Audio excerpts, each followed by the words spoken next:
Un petit exploit aussi pour l'équipe écossaise d'Aberdeen qui a éliminé le tenant du précieux trophée de la Coupe de l'UEFA, Ipswich Town, ici en bleu. Et tout de suite un penalty réussi par Strechen, 1-0. Un coup franc de Arnold Muren est renvoyé par la transversale.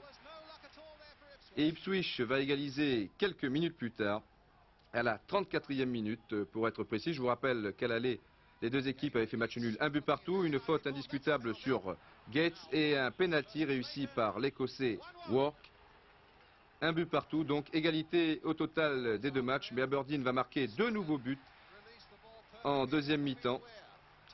Deux buts signés par le même joueur, l'ailier gauche Ware, tout d'abord à la 54e minute, 2-1, et puis à la 84e minute, toujours Ware, cette fois du pied gauche, Aberdeen bat Ipswich Town, 3-1. Utrecht, Hambourg qui joue en blanc avec son milieu de terrain, le numéro 8, Hardwig.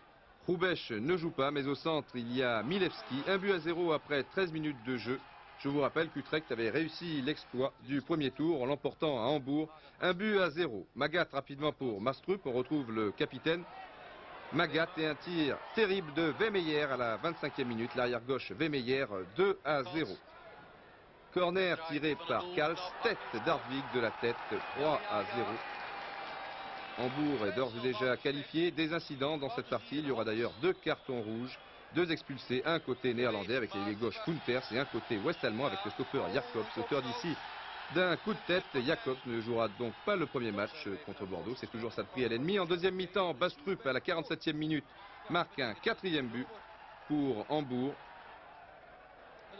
Et le buteur du match aller, le néerlandais Carbo, réduit la marque à la 61e minute. Kals l'avait remis en jeu. Il n'était pas hors jeu sur cette action. Carbo, 4-1. Ce n'est pas terminé. Il y a eu beaucoup de buts à Utrecht mercredi dernier. Un but de Van Essen à la 67e minute, 5-1.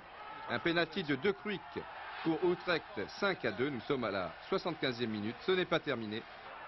Centre de Carbo, but de Van In, 5-3 à la 85e minute. On pense que ce sera le score final, mais à la dernière seconde, Milewski marquera son deuxième but, le 6e pour Hambourg, qui l'emporte donc 6-3. Et Hambourg qui partira bien entendu nettement favori lors du prochain tour contre Bordeaux. Encore une équipe ouest-allemande avec le Borussia Mönchengladbach sur la droite en maillot blanc et tout de suite un but de Pinkal à la 65e minute. Mönchengladbach qui jouait contre Magdebourg et à l'aller, c'est l'équipe est-allemande qui l'avait emporté 3-1. Le but de la qualification est signé Lothar Matthäus, l'un des grands espoirs du football ouest-allemand, un but extraordinaire. Et le Borussia Mönchengladbach qui a déjà remporté la Coupe de l'UEFA semble bien parti. Stuttgart a très nettement dominé le début de match contre Hajduk Split et c'est sur contre-attaque que Bogdanovic trompe Rohleder. 1-0 pour l'équipe yougoslave après 13 minutes de jeu. À l'aller, 3-1 pour les Yougoslaves. Donc Stuttgart, pour se qualifier, doit maintenant marquer 4 buts, mais ça se présente plutôt mal puisque ce sont toujours les Yougoslaves à l'attaque avec Bogdanovic et Jekilic. Le ballon a franchi la ligne, 2-0 à la mi-temps pour l'équipe d'Hajduk Split. But de Schäfer pour Stuttgart, mais il est trop tard pour l'équipe d'Alan Sunderman ici sur vos images, car ce but de Schäfer arrive à la 83e minute, c'est-à-dire à 7 minutes de la fin. L'équipe de Stuttgart va tout de même égaliser 2 minutes plus tard. Ce ballon va revenir du côté gauche avec Didier Six.